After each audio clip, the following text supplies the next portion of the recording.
ವಾರ್ತೆಯ ಮುಖ್ಯಾಂಶಗಳು. ನನ್ನ ಬಗ್ಗೆ ಎಷ್ಟೇ ಅಪಪ್ರಚಾರ ಮಾಡಿದರೂ ಸ್ಪರ್ಧೆಯಿಂದ ಹಿಂದೆ ಸರಿಯುವುದಿಲ್ಲ. ಸರಸ್ವತಿ ಎನ್ ರವಿ. ಸಂಸ್ಕರಣಾ ಸಹಕಾರಿ ಸಂಘಗಳ ಕ್ಷೇತ್ರದಿಂದ ನಾಮಪತ್ರ ಸಲ್ಲಿಸಿದ ತಿಮ್ಮಯ್ಯ ಗಂಗಾಧರ್ ಹೆಗಡೆ. ಪಿಎಂ ಶ್ರೀ ಉನ್ನತೀಕರಿಸಿದ ಸರ್ಕಾರಿ ಪ್ರೌಢಶಾಲೆ ಶಿರಸಿಯಲ್ಲಿ ಅರ್ಥಪೂರ್ಣವಾಗಿ ನಡೆದ ವಿಶ್ವ ಕೈ ತೊಳೆಯುವ ದಿನಾಚರಣೆ. ಅಡಿಕೆ, ಕಾಳುಮೆಣಸು, ಯಾಲಕ್ಕಿ ವರ್ತಕರ ಸಂಘದ ಅಧ್ಯಕ್ಷ ಗಾದಿಗೆ ಬಹುಮತದಿಂದ ಅಧ್ಯಕ್ಷರಾಗಿ ಆಯ್ಕೆಯಾದ ಸತೀಶ್ ಭಟ್.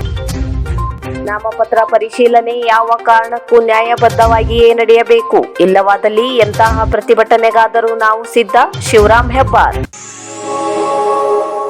ಈ ಶಾಲೆಯ ವಿಜ್ಞಾನ ಶಿಕ್ಷಕರಾದ ರವಿಕಲಾ ಎಸ್ ನಾಯ್ಕ್ ಅವರು ಕೈಗಳನ್ನು ಸ್ವಚ್ಛವಾಗಿ ತೊಳೆಯುವ ಹಂತವನ್ನು ವಿದ್ಯಾರ್ಥಿಗಳಿಗೆ ವಿವರಿಸಿದರು. ಕೈಗಳನ್ನು ಸರಿಯಾದ ಕ್ರಮಗಳಲ್ಲಿ ತೊಳೆಯುವುದರ ಮೂಲಕ ರೋಗಾಣುಗಳು ನಮ್ಮ ದೇಹದೊಳಗೆ ಪ್ರವೇಶಿಸುವುದನ್ನು ತಡೆಗಟ್ಟುವುದರ ಮೂಲಕ ಆರೋಗ್ಯವನ್ನು ಕಾಪಾಡಿಕೊಳ್ಳಲು ತಿಳಿಸಿದರು. ಅಧ್ಯಕ್ಷತೆಯನ್ನು ವಹಿಸಿದ ಶಾಲೆಯ ಪ್ರಭಾರಿ ಮುಖ್ಯೋಧ್ಯಾಪಕರಾದ ಗಣೇಶ್ ಪಟಗಾರ್ ಅವರು ನಮ್ಮ ಆರೋಗ್ಯವನ್ನು ಉತ್ತಮಪಡಿಸಿಕೊಳ್ಳುವುದರ ಜೊತೆಗೆ ನಮ್ಮ ಪರಿಸರವನ್ನು ಆರೋಗ್ಯ ಪೂರ್ಣವಾಗಿಸಲು ಪೂರಕವಾದ ಚಟುವಟಿಕೆಗಳಲ್ಲಿ ತೊಡಗಿಸಿಕೊಳ್ಳಲು ಕರೆ ನೀಡಿದರು. ಕಾರ್ಯಕ್ರಮದ 10ನೇ ತರಗತಿಯ ವಿದ್ಯಾರ್ಥಿ ರಿಷಿ ಕಿರಣ್ ಮಡಿವಾಳ್ ಕೈ ತೊಳೆಯುವ ಪ್ರಾತ್ಯಕ್ಷತೆಯನ್ನು ನೀಡಿದರು. ಸಭಾ ಕಾರ್ಯಕ್ರಮದ ನಂತರ ಎಲ್ಲಾ ವಿದ್ಯಾರ್ಥಿಗಳು ಕೈ ತೊಳೆಯುವುದನ್ನು ರೂಢಿ ಮಾಡಿದರು. ಕನ್ನಡ ಭಾಷಾ ಶಿಕ್ಷಕರಾದ ಸಾವಿತ್ರಿ ದೇವರಾಯ ನಾಯಕ್ ಅವರು ಕಾರ್ಯಕ್ರಮವನ್ನು ನಿರೂಪಿಸಿದರು.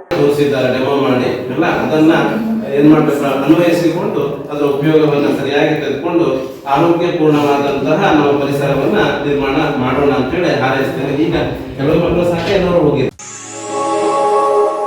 ಪ್ರತಿಷ್ಠಿತ ಕೆಡಿಸಿಸಿ ಬ್ಯಾಂಕ್ನ ಆಡಳಿತ ಮಂಡಳಿಗೆ ಆಯ್ಕೆ ಬಯಸಿ ಪ್ರಪ್ರಥಮ ಬಾರಿಗೆ ವೃತ್ತಿಯಲ್ಲಿ ಚಾರ್ಟರ್ಡ್ ಅಕೌಂಟ್ ಆಗಿರುವ ತಿಮ್ಮಯ್ಯ ಗಂಗಾಧರ್ ಹೆಗಡೆ ಉಳ್ಳಾಳ್ಕೊಪ್ಪ ಇವರು ಸಂಸ್ಕರಣಾ ಸಹಕಾರಿ ಸಂಘಗಳ ಕ್ಷೇತ್ರದಿಂದ ನಾಮಪತ್ರ ಸಲ್ಲಿಸಿದರು. ಬ್ಯಾಂಕಿನ ಕೊನೆಯ 3.5 ವರ್ಷದಿಂದ ಕೂಡ ನಾನು ಪ್ರೊಫೆಷನಲ್ ಡೈರೆಕ್ಟರ್ ಆಗಿ ಇಲ್ಲಿ ಕಾರ್ಯನಿರ್ವಹಿಸ್ತಾ ಇದ್ದೆ. ಸೊ ಮುಂದೆ ಕೂಡ ಅವಕಾಶವನ್ನು ಮೆಂಬರ್ಸ್ ಮಾಡಿಕೊಡ್ತಾರೆ ಅನ್ನೋದು ನನ್ನ ಒಂದು ವಿಶ್ವಾಸ.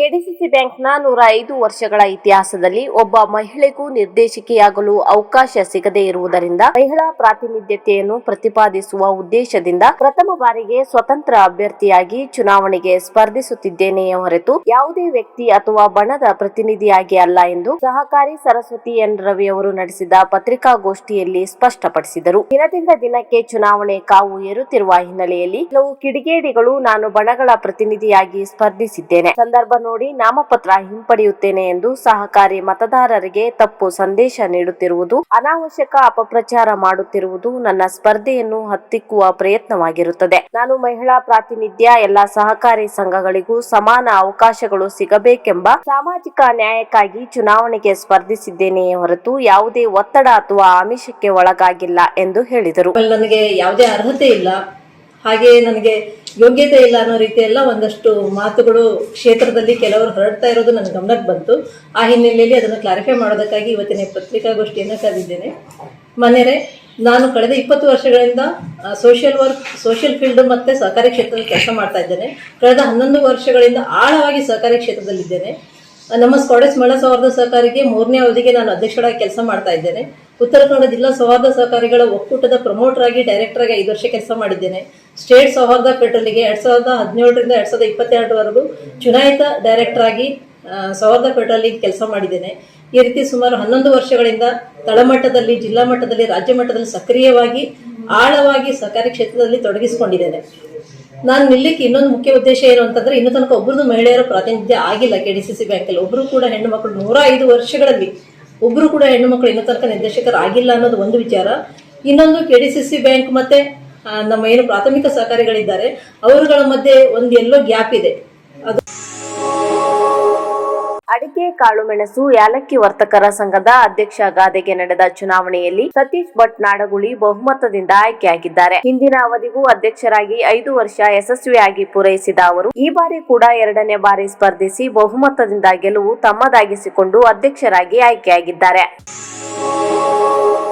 ಅಕ್ಟೋಬರ್ ಅಕ್ಟೋಬರ್ 18 ನಾಮಪತ್ರ ಪರಿಶೀಲನಾ ದಿನವಾಗಿದೆ. ಆದರೆ ಪರಿಶೀಲನೆ ಮಾತ್ರ ಕಾನೂನಿನ ಪುಸ್ತಕದಂತೆ ನಡೆಯಬೇಕು. ಇದನ್ನು ನಾನು ಜಿಲ್ಲಾ ಚುನಾವಣಾ ಅಧಿಕಾರಿಗಳಿಗೂ ಹಾಗೂ ಸಹಕಾರಿ ಅಧಿಕಾರಿಗಳಿಗೂ ಸ್ಪಷ್ಟವಾಗಿ ತಿಳಿಯ ಬಯಸುತ್ತೇನೆ. ಪರಿಶೀಲನೆಯಲ್ಲಿ ಯಾರಿಗಾದರೂ ಅನ್ಯಾಯವಾದರೆ ಇದನ್ನು ನಾನು ಸುತಾರಾಮ್ ಒಪ್ಪುವುದಿಲ್ಲ. ಎಂತಹ ಪ್ರತಿಭಟನೆಗಾದರೂ ನಾನು ಸಿದ್ಧ ಎಂದು ಅವರು ಕೆಡಿಸಿಸಿ ಬ್ಯಾಂಕಿಗೆ ನಾಮಪತ್ರ ಸಲ್ಲಿಸಿದ ಬಳಿಕ ವರದಿಗಾರರಿಗೆ ತಿಳಿಸಿದರು. ನಿವೃತ್ತಾಧಿಕಾರಿ ಮತ್ತು ಸಹಕಾರಿ ಕ್ಷೇತ್ರಾಧಿಕಾರಿಗಳು ಸೇರಿದಂತೆ ನಾನು ಎಲ್ಲರಿಗೂ ವಿನಂತಿ ಮಾಡ್ತೇನೆ, ಅಪೇಕ್ಷೆ ಪಡ್ತೇನೆ, ನಿಷ್ಪಕ್ಷಪಾತವಾಗಿ ಯಾವುದೇ ಟೀಮ್ನಲ್ಲಿ ನಿಂತವರಿಗೆ ಕಾನೂನಿನ ಅಡಿಯಲ್ಲಿ ಪುಸ್ತಕದಲ್ಲಿ ಏನೆಲ್ಲ ಬರ್ಕೊಂಡಿದೆಯೋ ಅದು ಆದಾದ ಮೇಲೆ ರಿಜೆಕ್ಷನ್ ಮತ್ತು ಸೆಲೆಕ್ಷನ್ ಆಗಬೇಕು. ಯಾವುದೇ ಒತ್ತಡಕ್ಕೆ ಮಾಡೋದು, ಯಾವುದೇ ಪ್ರಭಾವಕ್ಕೆ ಒಳಗಾಗಿ ಯಾವ ಕಾರಣಕ್ಕೂ ಅಭ್ಯರ್ಥಿಗಳ ನಾಮನಿರ್ದೇಶನವನ್ನು ರಿಜೆಕ್ಟ್ ಮಾಡ್ತಕ್ಕಂಥದ್ದನ್ನು ನಾವು ಸ್ವತಃ ಒಪ್ಪೋದಿಲ್ಲ. ಇದಕ್ಕೆ ನಾವೆಲ್ಲ ರೀತಿಯ ಪ್ರತಿಭಟನೆಯನ್ನು ಮಾಡ್ತೇವೆ.